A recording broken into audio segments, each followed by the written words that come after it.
Dimanche soir, devoir pas fait. Mode PLS activé. Arrête, c'est gênant. Ado, mode d'emploi, mieux comprendre et accompagner votre enfant. Bonjour à toutes, bonjour à tous, c'est Marie Rechvarg. Chaque semaine, je réponds aux questions que vous vous posez et que vous nous posez avec l'aide des meilleurs experts issus de l'équipe Acadomia, mais aussi d'autres horizons selon les sujets et comme c'est le cas aujourd'hui. Alors avant de commencer cet épisode, je vous invite à mettre un instant votre écoute sur pause pour vous abonner au podcast et le noter si vous ne l'avez pas encore fait. Merci. Alors aujourd'hui, on va répondre à plusieurs questions sur le sujet du harcèlement scolaire et du harcèlement en ligne. Cet épisode, il s'inscrit dans le contexte du Podcaston, qui est un événement international qui utilise les podcasts pour mettre en lumière des associations. Alors nous, on a fait le choix cette année de mettre en lumière une association essentielle, e-Enfance, qui lutte contre les violences numériques et le harcèlement entre jeunes sous toutes ses formes. Alors écoutez bien cet épisode jusqu'au bout parce qu'on va répondre à beaucoup de questions que les parents se posent sur le sujet et vous partager des conseils très concrets. Alors aujourd'hui, j'ai donc le plaisir d'accueillir Samuel Comblé, qui est psychologue et aussi directeur général adjoint de l'association e-Enfance, donc, qui dirige notamment le 3018, le numéro national dédié aux victimes, aux témoins et aussi aux auteurs de violences numériques et de harcèlement. Et j'en profite pour vous dire que les parents peuvent aussi contacter le 3018 eux-mêmes. Bonjour Samuel. Bonjour Marie. Alors, après cette longue introduction, je vais vous laisser la parole pour vous dire, pour vous demander en fait à combien on estime aujourd'hui le pourcentage d'enfants concernés par le harcèlement. Alors, on considère aujourd'hui que les enfants entre 6 et 18 ans Oui. sont pour 35% d'entre eux concernés par le D'accord. harcèlement. Quand je dis harcèlement, c'est à la fois le harcèlement dans la cour de récré, dans la salle de classe, mais aussi sur Internet, parce que Oui. souvent, il y a une continuité. Quand ça commence à l'école, ça se poursuit sur les Bien réseaux sûr, sociaux. en ligne de plus en Exactement. plus. D'accord. Et, à quel âge est-ce que ça commence en général? Et puis, jusqu'à quel moment, jusqu'à quel âge environ ce phénomène est le plus visible? Alors, on a montré au cours d'une enquête qu'on fait chaque année à l'association e-Enfance que les enfants commencent très tôt à utiliser les outils numériques. Oui. On considère qu'à 5 ans et 10 mois, ils commencent à utiliser les outils numériques avec leurs parents. D'accord. Et juste un an après, ils continuent. À 6 ans et 10 mois, ils continuent, Oui. mais à ce moment-là, sans leurs parents. Les outils Et numériques, les réseaux en l'occurrence, les réseaux alors, sociaux? ça peut être les réseaux sociaux, c'est souvent les jeux vidéo, ça peut être aussi Oui. les plateformes de partage de vidéos pour regarder des dessins animés, D'accord. des chansons, etc. Mais souvent, ça bascule aussi sur les réseaux sociaux. Et on a pu montrer aussi, dans le cadre de ce baromètre annuel, que 65% des enfants de 6 à 10 ans sont inscrits sur les réseaux sociaux. Donc, une très grande part, 65%, c'est... plus de la ouais. moitié des enfants aujourd'hui en France, quand ils sont en primaire, Waouh. sont aussi inscrits sur les réseaux sociaux. Alors qu'il faut le rappeler, parce que je sais qu'il y a beaucoup de parents qui nous écoutent, normalement, les réseaux sociaux sont interdits avant 13 ans. Bien Et sûr. donc, c'est autant d'enfants qui ne devraient pas être sur ces réseaux. Ouais. Et donc, pour répondre à la question, quand on est connecté, le risque, c'est évidemment d'être exposé. Mhm. Et quand on a 65% d'enfants sur les réseaux sociaux, eh bien, on a pu aussi montrer que 35% d'entre eux considèrent entre 6 et 10 ans être victimes de harcèlement, ou en tout cas concernés par le harcèlement. Oui, et c'est pas facile parce que, en fait, si on est sur les réseaux sociaux, le risque, c'est que le harcèlement se poursuive en ligne. Et en même temps, si on n'y est pas, on sait qu'il y a aussi un potentiel risque d'ostracisation parce qu'on n'est pas justement dans le groupe, entre guillemets. Exactement. C'est vrai que c'est compliqué aujourd'hui d'être jeune à l'heure du numérique parce qu'il faut, comme vous le dites très bien, à la fois y être et en même temps se protéger. Ouais. Parce que plus on s'expose, plus on est à risque de recevoir, je dirais, le retour de bâton avec parfois des contenus haineux, des photos, des vidéos qui vont être truquées, qui vont avoir un impact malveillant sur la victime. Et puis on le sait aussi, si on n'est pas sur les réseaux, on ne fait pas vraiment partie du groupe. Or, quand on est un enfant et en particulier quand on est un adolescent, on a besoin d'avoir ce groupe et on a besoin de connaître la dernière vidéo qui devait être regardée. On a besoin de connaître le dernier sujet sur le groupe WhatsApp, sur les réseaux sociaux. Et donc, c'est difficile de faire la part des choses et de trouver sa place sans que ça nous nuise, en fait. Complètement. Peut-être pour bien comprendre le phénomène du harcèlement, d'un point de vue psychologique, qu'est-ce que ressent une victime de harcèlement? Parce qu'on peut imaginer beaucoup de choses, mais c'est intéressant de vraiment aller dans le concret de qu'est-ce que ça crée chez la personne harcelée. Alors, au 3018, donc le service téléphonique que nous gérons à l'association e-Enfance, qui permet justement d'accueillir ces victimes, ce qu'on entend souvent, c'est d'abord beaucoup de douleur. Et ça, c'est vraiment important de se dire qu'en 2025, quand on est victime de harcèlement, c'est plus le harcèlement d'il y a 30 ou 40 ans, quand on était nous-mêmes jeunes, parce qu'on considère on considérait parfois à l'époque, et encore parfois aujourd'hui chez certains adultes, que c'était des jeux entre enfants, que c'est normal, que ça n'a jamais tué personne, qu'on est tous passés par là, que ça nous aide à devenir des adultes, à être forts. Bon. Aujourd'hui, à l'heure du numérique, c'est vraiment une douleur très importante, une souffrance très impactante, parce que d'abord, le numérique va démultiplier les messages. Ça veut dire qu'on va être, je dirais, sous le feu des projecteurs de centaines, voire de milliers de personnes, avec l'impression qu'il n'y a pas de moment de refuge, parce que ça commence à l'école, exactement, et ça se poursuit dans la chambre, sous la couette, même quand les parents sont couchés, on continue encore à être agressé, comme si notre agresseur, en fait, nous suivait, même dans les endroits où, normalement, on est censé être protégé. On est censé être seul. Exactement. Donc, beaucoup de douleur, beaucoup de souffrance, beaucoup de culpabilité aussi, parce que le harceleur, il va faire en sorte de laisser croire à la victime que ce qui lui arrive, elle en est responsable. Un cas typique, c'est une jeune fille qui est en surpoids, par exemple, et on va se moquer d'elle parce qu'elle est en surpoids, et elle va finir par se persuader qu'en fait, ce qu'elle reçoit comme agression, comme mot violent, c'est quelque chose qu'elle mérite parce qu'effectivement, elle est en surpoids. C'est pas parce qu'on est en surpoids qu'on doit se laisser évidemment insulter, et encore plus sur les réseaux sociaux. Et en tout cas, donc, il va y avoir beaucoup de culpabilité, beaucoup de honte aussi, parce qu'elle va aussi avoir tendance, cette victime, à se recroqueviller sur elle-même. Elle a envie tout simplement de disparaître, parce que plus encore une fois, on s'expose, plus on va attirer sur soi la foudre des harceleurs. Et donc, il y a cette, je dirais, cette multiplicité d'émotions, de réactions, de comportements qui va se multiplier. Puis souvent, elles vont garder le silence. Ça aussi, c'est très caractéristique. Elles ne vont pas essayer de trouver des solutions, elles vont essayer de résoudre le problème par elles-mêmes, parce qu'elles ont envie de retrouver un peu de pouvoir, je dirais, et elles ont du mal à trouver les mots. Et là aussi, le harceleur et la honte et la culpabilité ne vont pas les aider, effectivement. Et puis le harceleur va faire tout ce qui est en son pouvoir pour évidemment museler le plus possible cette victime. Ok. La question du coup que beaucoup de parents se posent, j'imagine, c'est est-ce que je dois m'inquiéter pour mes enfants au sujet du harcèlement, et est-ce qu'il y a des signes qui doivent m'alerter? Alors oui, il faut s'inquiéter quand on est victime et quand on est parent de victime, bien évidemment, parce qu'encore une fois, c'est une vraie douleur. Donc ce qu'il faut, je crois, aujourd'hui, c'est déjà agir en prévention.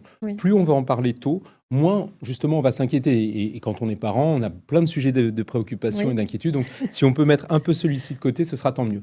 Et pour pouvoir déjà diminuer un petit peu son angoisse, la première chose, c'est déjà de faire en sorte que le harcèlement soit un sujet dans la famille comme tous les autres sujets. Discuter, on va parler, on peut parler de l'école, on peut parler de ce qui se passe au club de foot, et on peut parler aussi du harcèlement. J'espère d'ailleurs que ce qu'on est en train de faire va permettre d'ouvrir la conversation et de mettre des mots sur quelque chose qui n'est pas forcément très connu des parents. Donc, quand on n'y connaît rien, on peut mettre les pieds dans le plat très simplement en disant: est-ce que le harcèlement, c'est quelque chose que tu connais? J'ai écouté un podcast avec Academia, et voilà, on m'a parlé d'un certain nombre de choses qui étaient de la souffrance. Est-ce que toi-même tu l'as reçu? Est-ce que tu as été témoin aussi de ce harcèlement? Est-ce que peut-être tu te rends compte que parfois tu as pu être aussi harceleur? Parce que s'il y a des victimes, il y a aussi des harceleurs, et il faut aussi leur donner des espaces de parole. Donc en tout cas, de pouvoir montrer qu'on est un parent, je dirais, un peu prévenu, un peu au courant, et que ce sujet, c'est un sujet comme les autres. Et si éventuellement une victime nous dit: oui, c'est un sujet qui me concerne, ou j'ai été témoin de quelque chose, eh bien effectivement, il faut réagir vite. Et heureusement, aujourd'hui, en 2025, il y a des solutions. Il y a des outils. Est-ce qu'il y a des signes chez un enfant qui doivent nous alerter, qui nous laissent penser que peut-être il subit du harcèlement? Alors ce serait bien, j'aimerais bien vous dire les 3 signes, et si on les a, absolument de manière certaine, on peut se dire que la personne est victime. Non, il n'y a pas de signe caractéristique du harcèlement. Ce qu'il faut toujours avoir en tête, c'est que quand un enfant change de comportement, un enfant qui dormait bien, qui tout d'un coup a du mal à dormir, qui a des cauchemars, un enfant qui mangeait bien, qui perd son appétit, un enfant qui avait plaisir à aller à l'école, qui a du mal à y aller, ou même un enfant qui utilisait beaucoup les réseaux sociaux ou les jeux vidéo, qui tout d'un coup se désintéresse totalement de ses activités. Je pense qu'aujourd'hui, il faut aussi pouvoir donner la possibilité aux enfants de faire en sorte que ce sujet du harcèlement puisse être une des raisons pour laquelle ce comportement a évolué. Et donc de pouvoir lui dire, mais je sens bien qu'il y a quelque chose qui ne va pas depuis quelques jours, je sens bien que tu es un peu agressif, que tu es en colère, que ça ne va pas. Est-ce que le harcèlement est un sujet? Alors il peut y avoir d'autres sujets, parce que ce que j'ai cité comme comportement, ça peut être aussi le résultat d'une rupture amoureuse, d'une dispute avec un ami, d'une mauvaise note à l'école. Mais le harcèlement peut aussi être la cause. Et donc tout changement de comportement doit nous permettre de dire, mais est-ce que le harcèlement est un sujet qui te concerne? D'accord, donc en fait, n'importe quel changement de comportement un peu significatif, le questionner en utilisant vraiment ce terme du harcèlement, lui poser la question, ça montre qu'on sait que ça existe, que ça peut le concerner et qu'on peut en discuter. Exactement. Ok. Inversement, est-ce qu'il y a des choses qu'il faut éviter de faire au sujet d'un enfant qui nous aurait dit être victime de harcèlement? Alors, ce que disent souvent les victimes, c'est on m'a dit de parler, on m'a dit qu'il fallait aller vers les adultes de confiance, et malheureusement, après, il ne s'est rien passé. Il n'y a rien de plus terrible pour une victime d'avoir eu le courage, d'avoir fait l'effort d'aller chercher un adulte et au final de se rendre compte que l'adulte n'est pas au rendez-vous et n'est pas capable de l'aider. Et donc surtout, ce qu'il faut, c'est quand on réceptionne la parole d'un enfant qui nous dit avoir été victime ou témoin, c'est de pouvoir transformer cette parole en une action concrète pour pouvoir le protéger. Le 30-18, il est là justement, c'est le service qui est orchestré par l'association e-enfance qui permet justement aux parents de pouvoir trouver des réponses à leurs questions, parce que quand on est parent, on ne peut pas tout connaître. Voilà. Le 30-18, si je peux déjà en dire quelques mots, c'est un service qui est gratuit, anonyme, confidentiel, ouvert tous les jours de l'année, de 9h à 23h, donc on peut nous contacter le dimanche, le week-end, les jours fériés. C'est un service sur lequel on a des psychologues, des juristes qui sont formés à accompagner les familles, à accompagner les jeunes et qui vont répondre aux questions. Si on est harcelé à l'école, eh bien, on aura la possibilité déjà de faire un peu l'état des lieux, de voir si l'école a eu toutes ses chances pour pouvoir faire en sorte que le harcèlement puisse s'arrêter. Et si c'est une situation où on a l'impression que l'école a peut-être été défaillante, ça peut arriver, eh bien, dans ce cas-là, on va alerter un référent, une vraie personne, quelqu'un de physique, qui va prendre contact avec la famille, prendre contact avec l'établissement et faire en sorte que la situation puisse s'arrêter rapidement. Et si c'est sur les réseaux sociaux, nous sommes signaleurs de confiance, c'est-à-dire que nous avons le pouvoir de pouvoir faire supprimer des contenus, ça peut être des photos, des textes, des vidéos, sur tous les réseaux sociaux qui existent, et de manière très rapide. Donc on va réceptionner un certain nombre d'éléments de preuve, un certain nombre d'éléments de contexte, on va réceptionner tout ça, on va transmettre un signalement au nom du 30-18, et comme nous sommes signaleurs de confiance, les contenus vont être supprimés extrêmement rapidement et de manière prioritaire. Et il me semble que vous disiez aussi que en fait, c'est pas évident de savoir forcément où sont les contenus. Oui. Donc, faut le signaler, mais il faut aussi potentiellement demander aux enfants autour s'ils ont vu d'autres contenus traîner sur Internet. Exactement. Alors, on aimerait, dans un monde idéal, appuyer sur un bouton et puis que tous les éléments préjudiciables à un enfant disparaissent. Bon, c'est un peu de la science-fiction, ce que je décris là. Donc, il faut aller rechercher un par un les contenus et puis tout simplement les signaler auprès des réseaux sociaux concernés. Surtout que, on va le dire aux parents, peut-être qu'ils le savent, mais souvent, les enfants ont un réseau social officiel et puis d'autres réseaux sociaux. En général, ils en ont 3 en moyenne, les jeunes des réseaux sociaux actifs. Et donc, il faut toujours regarder évidemment sur celui qu'on connaît, celui qui a été présenté par les enfants, et puis essayer de gratter un petit peu, de se dire est-ce qu'il n'y a pas aussi sur TikTok, sur Snapchat, sur Instagram, des choses qui pourraient aussi te porter préjudice. Et mieux vaut se le dire, parce que plus on va attendre, plus la viralité de diffusion des contenus va faire que le problème va ne faire que grossir. Je me permets de préciser que le 30-18, c'est aussi une application. Absolument. Parce que ça peut évoquer un numéro de téléphone. C'est un numéro de téléphone, mais c'est aussi une application. Exactement. C'est un numéro de téléphone pour les parents, parce que les parents préfèrent nous parler. Et pour les jeunes, c'est une application qui est téléchargeable gratuitement sur tous les stores et sur lequel on va pouvoir chatter, parce que les jeunes préfèrent en général nous écrire. Donc, on peut encourager nos enfants à télécharger l'appli. Absolument. Et à l'utiliser, même aussi en tant que témoin, en tant que... Et je dirais même de télécharger l'application, même si rien de grave ne se passe. Voilà, on se dit qu'on a dans la poche un petit compagnon de vie de notre vie numérique. Et si éventuellement il se passe quelque chose, j'ai pas besoin d'aller chercher sur Internet un numéro parce que j'en ai entendu parler. Il est dans ma poche et je peux dégainer et tout de suite avoir un contact avec le psychologue ou le juriste du 30-18. Alors justement, par rapport au psychologue, est-ce que vous recommandez, dans le cas d'un enfant qui s'est avéré a été harcelé, est-ce que vous recommandez systématiquement d'aller s'adresser à un psychologue pour aider cet enfant ou pas nécessairement ? Alors, pas systématiquement, parce que parfois les enfants, ils ont besoin de temps avant de décider d'aller Oui. rencontrer un psychologue, parce que le psychologue, c'est pas un magicien, il peut pas toujours tout faire non plus, il peut pas tout solutionner. Ouais. Je dirais que ce qui est la principale chose à régler quand on a été harcelé, c'est de retrouver, je dirais, de la confiance dans le groupe de jeunes de notre âge. Souvent, quand on a été harcelé, on a l'impression que tous les groupes de notre âge vont nous faire du mal toute notre vie et peut-être même plus tard quand Oui. on aura un travail, etc.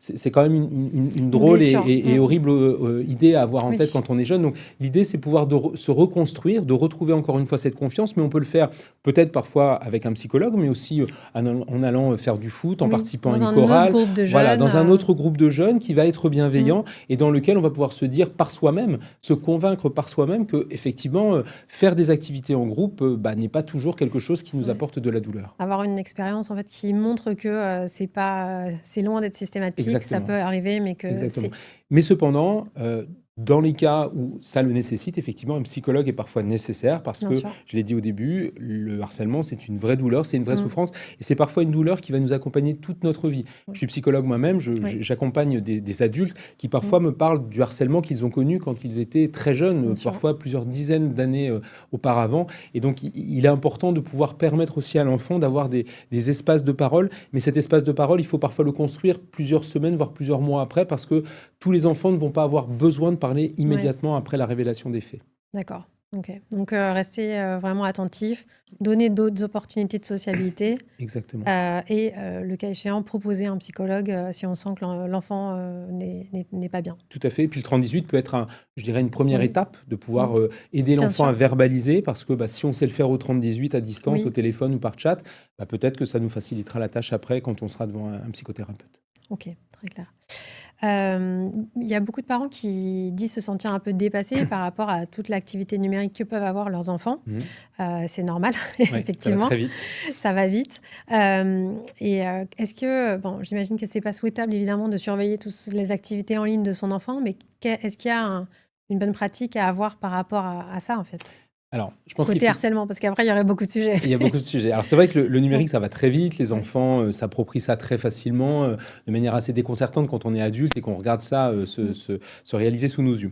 Moi, je pense que ce qui est important, c'est que le numérique ne soit pas un sujet qui échappe à la surveillance des parents.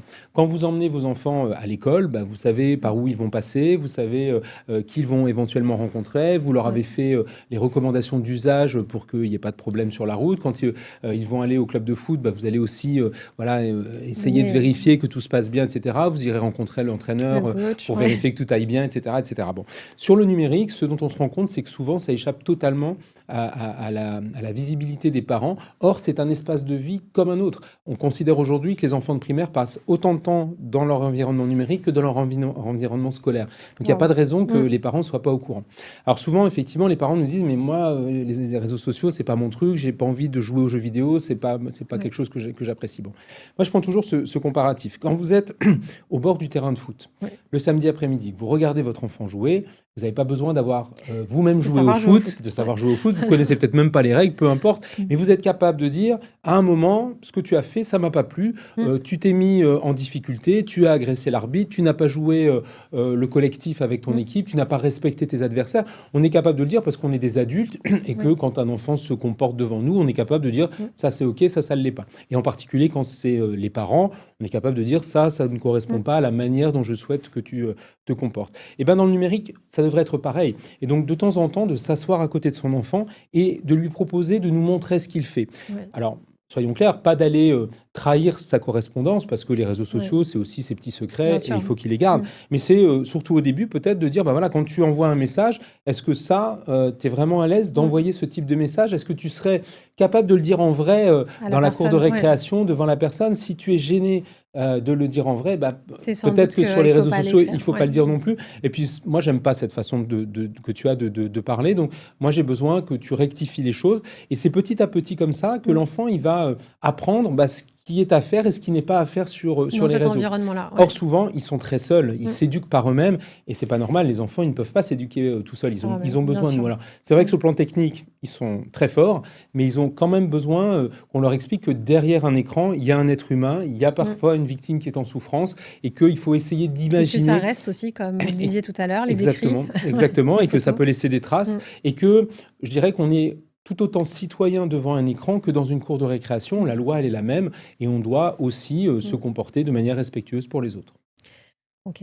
On l'a évoqué pas mal, mais en quelques mots à nouveau, si il y a 3 choses qu'on peut faire pour essayer de protéger son enfant du harcèlement.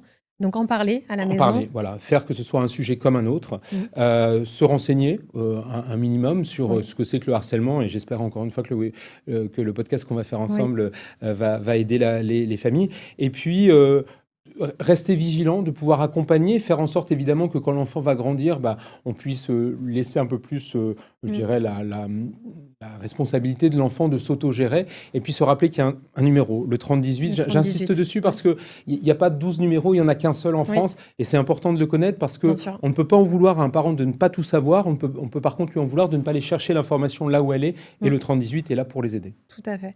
Et on avait discuté de ce qu'un enfant peut dire aussi à un autre enfant qui le harcèle, notamment au début quand c'est pas trop installé. Est-ce qu'il y a des choses qu'on peut dire à l'enfant qui pourrait utiliser face à quelqu'un qui commence à l'embêter un peu C'est vrai qu'on se rend compte que souvent quand une situation de harcèlement a dégénéré, en fait, l'enfant n'a pas su, dès le départ, mettre un holà, mettre un stop à la situation. Et de pouvoir expliquer à l'enfant, même très jeune, ils sont capables de comprendre, quand quelqu'un te fait mal, quand quelqu'un te dérange, quand quelqu'un te fait quelque chose qui ne te met pas à l'aise, tu dois lui dire stop. Tu dois arrêter, ça me fait mal, ça me dérange, ça me blesse. C'est puni par la loi, éventuellement, si l'enfant se sent capable de pouvoir le dire. Et si tu recommences, même ne serait-ce qu'une deuxième fois, eh bien, j'irai en référer, j'irai le dire à une personne de confiance, parce que personne n'a le droit de me faire du mal. Moi, je ne te fais pas de mal et toi non plus. Et si on apprenait davantage cette réaction, qui est une réaction de protection, tout simplement, de poser ses limites, de poser des limites, on le ferait de la même manière dans la rue. Si quelqu'un nous agresse, on dirait, mais attendez, reculez, arrêtez de m'embêter. Si vous recommencez, j'appelle les secours, j'appelle la police, peu importe. Dans la sphère numérique, ça devrait être la même chose. Et dans le monde des enfants et des adolescents, ça devrait être la même chose. Si on te porte préjudice, tu éloignes la personne, et si elle insiste, eh bien, tu vas chercher celles et ceux qui sont censés te protéger, à savoir les adultes. Ok. Un mot peut-être pour le cas où c'est notre enfant qui a harcelé. Qu'est-ce qu'on peut faire Qui a harcelé ou qui a harcelé? Qui a harcelé, on est qui est le d'accord, harceleur de la situation. Exactement. Alors, c'est sûr que s'il y a des harcelés, il y a des harceleurs. Déjà, une première réaction à ne pas avoir quand on est parent, c'est se sentir coupable. On peut être le meilleur parent du monde, on peut avoir fait, je dirais, presque tout parfaitement, si tant est qu'on puisse parfaitement élever un enfant. C'est toujours très compliqué d'être parent. Mais en tout cas, il y a une chose qui est sûre, c'est qu'on n'est pas coupable de ce qui se passe, parce que le point de départ souvent des situations de harcèlement, c'est la différence avec l'autre. Là, il y a toujours une forme de discrimination. Et donc, ce qu'il faut, c'est rechercher ce qui a fait défaut entre toi, harceleur, et ta victime. Qu'est-ce qui fait qu'à un moment, vous ne vous êtes pas entendu? Qu'est-ce qui a fait que peut-être ce qu'elle est t'a renvoyé quelque chose qui était difficile à supporter, une fragilité interne, quelque chose qui t'a créé de la douleur? Et dans ce cas-là, on va en parler et on va essayer de redonner du sens. On parle d'enfants, on parle de mineurs, donc c'est des jeunes qui sont normalement en capacité de pouvoir évoluer. L'idée, c'est de pouvoir se dire ce que tu as fait, c'est puni par la loi, parfois il y a des sanctions à poser, mais surtout on ne veut pas que tu recommences, et on veut surtout que peut-être le mal-être que tu as ressenti à l'intérieur de toi quand tu as vu ton camarade, peut-être que tu puisses l'exprimer autrement qu'en utilisant le harcèlement. Le harcèlement, c'est pas un médicament. Si ça va pas bien, on a parlé de psychologue tout à l'heure, c'est peut-être le moment d'y aller. Pareil aussi de ce côté-là, bien sûr. Est-ce que c'est toujours conscient pour un ado qui harcèle un autre ado, ou qui like, ou qui partage une photo moqueuse? Est-ce que c'est toujours conscient qu'on est en train de harceler? Malheureusement, pas toujours. Là aussi, nos études le montrent. Souvent, ce qui est à l'origine du harcèlement, c'est l'envie de s'amuser en groupe, devant un écran. On va modifier une photo, on va mettre des commentaires sur une vidéo, on va donner des choses qui vont être agressives pour la victime, sans se rendre compte que celui qui va recevoir ce message, ça va être extrêmement agressif. J'ai parfois tendance à dire qu'on est harceleur une minute, mais on peut être victime toute sa vie. Oui. Et donc, il faut toujours avoir en conscience que, encore une fois, derrière un écran ou même dans une cour Dans de une récréation, une fois que la Il y a une personne aura personne. tourné le dos, elle va peut-être se remémorer le message et l'agression Longtemps après. qu'on va lui avoir imposée. Et c'est là où c'est compliqué. Donc, il faut effectivement accompagner les enfants pour se dire qu'on peut vite basculer et passer d'un rôle de victime à un rôle de harceleur ou de témoin harceleur. Oui. Et de toujours avoir en tête que le respect, il est partout, dans la cour de récré, sur le terrain de foot et aussi sur les réseaux Et sociaux. en ligne. Ok. Pour finir, qu'est-ce qu'on peut faire pour soutenir l'action d'e-enfance et le 30-18 ? Déjà parler du 30-18. Le 30-18, il est encore une fois le seul numéro pour pouvoir aider les victimes de violences numériques et de harcèlement. Il n'est pas encore suffisamment connu de tous les enfants, de tous les adolescents et de tous les parents. Donc, celles en et ceux parler aux qui- autres parents, ceux qui nous Voilà, écoutent, parler du aux autres 30-18, parents. dire Ouais. qu'il existe, aller regarder notre application quand on est un enfant ou un ado, et puis voilà, l'utiliser si on a besoin, c'est gratuit, et je pense que vraiment on rend des services. Et puis on est une association, on n'est pas un Oui. service de l'État, même si l'État nous soutient, mais si on veut faire un don, on peut aller sur le site www.e-enfance.org, et il y a un petit bouton pour faire un don, et s'il y a des chefs d'entreprise qui nous écoutent, on est aussi... mécénat est voilà, le possible. mécénat est aussi possible, et donc si au travers de l'entreprise, ils souhaitent nous accompagner, on sera effectivement très, très preneur aussi de cette aide. Super. Merci beaucoup, Samuel Comblé, pour Merci, Marie. tous ces conseils. Merci à tous de nous avoir écoutés. N'oubliez pas que vous pouvez me poser vos questions pour faire des nouveaux sujets d'épisodes. Vous pouvez m'écrire à podcast@academia.fr. N'hésitez pas à partager cet épisode avec d'autres parents, bien sûr, à télécharger l'appli 3018, à en parler à votre enfant. Et je vous dis à très bientôt sur Ado Mode d'emploi.